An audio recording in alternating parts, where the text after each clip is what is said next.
This video is part of the TeachOSM Open Mapping Mastery course, a multi-part series offering a brief but comprehensive set of tools to help you attain mastery of open mapping techniques. Our goal in this series is to help you attain foundation-level mapping competency by logging 100 change sets on OpenStreetMap. Here's an image of Timbuktu, Mali. The prominent feature at the center of the image is a mosque.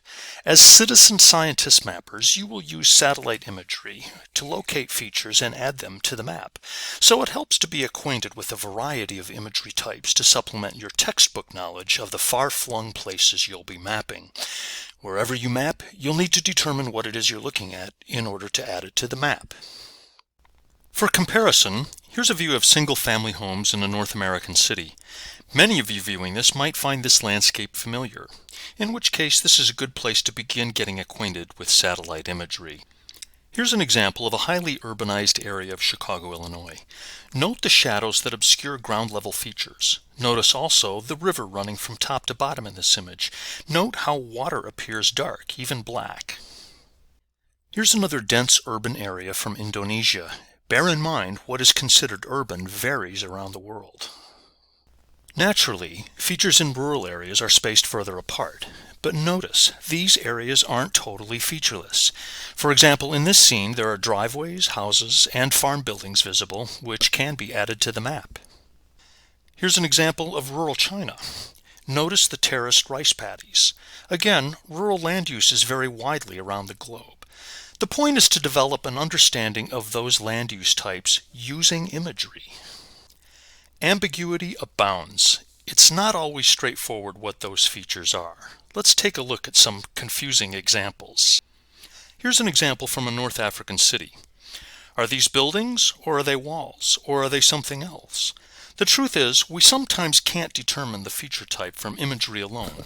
We may need supplemental surveys on the ground. Also, imagery can be blurry, off-nadir, and in tropical areas, clouds may obscure the features on the ground. Because imagery may be your only source of information, tagging should be minimal. It's not uncommon to find places where imagery is stitched together from multiple sources, such as the image shown here. In cases like these, you might try switching to another imagery source, if available, to see if you can find consistently clear images. This image is from a ranch in South Dakota. Which of these braided paths is a road? Which is a cow path? It's difficult, if not impossible, to determine from imagery alone. This is where you must rely on ground truthing to differentiate one feature from another. This is an image of Port Louis in Mauritius. Note that the buildings look tilted. That's a result of the image being off-nadir, taken at an oblique angle. You can still use this image, but it requires special techniques to place the feature at the building footprint.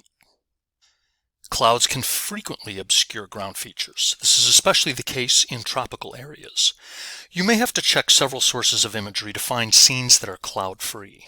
Use the map layer controls in ID and JOSM to find good imagery. Colors can reflect land uses and land covers.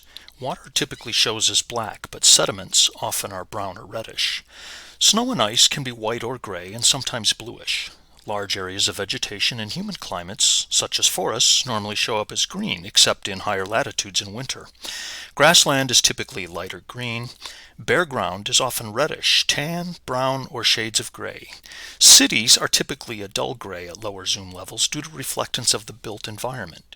Use these clues to gain some insight into the climate that you're working in. With such a variety of landscape types, how can you easily determine what you're looking at? Let's go over some techniques you can use. Patterns, shapes, textures lend context. Low-density areas are places which have features surrounded by large areas of open space and are the easiest place to begin tracing. Mappers should begin training their eyes to study shadows, which indicate sun direction. Care should be taken to trace the building footprint rather than the placement of the rooftop. You can move the feature after it's traced to accomplish this. In some cases, you can see the side of taller buildings and the roof is offset from the existing footprint. In the low-density environment, tracers should be aware of roof features such as gables, which can trick your eye in determining the true shape of a building. Medium density areas often have paths or walks between tightly spaced buildings. Paths should be collected when they're clearly identified. Searching for paths and shadows between buildings will help a user in delineating building mass. Buildings are often interconnected and built at different heights. When a user cannot identify a clear break between buildings, they should be collected as one building. Most buildings in medium density areas have right angles, making their edges easier to identify. It's helpful to use multiple image sources to have another perspective of the area. In high-density areas of high-density cities, such as these images of Kathmandu, there are very few open spaces and most sections of the city between roads are built up. Buildings are accessible, most by a narrow alley, only a few meters wide. These are the most difficult areas to collect and should be attempted once you have had the opportunity to condition your eyes by mapping a variety of lower density areas. In high density areas, use image texture to look for signs of flat areas, such as roadways and open areas. Identifying these open areas that do not cast shadows are helpful in determining footways and building footprints. Again, additional imagery sources are useful to get another perspective.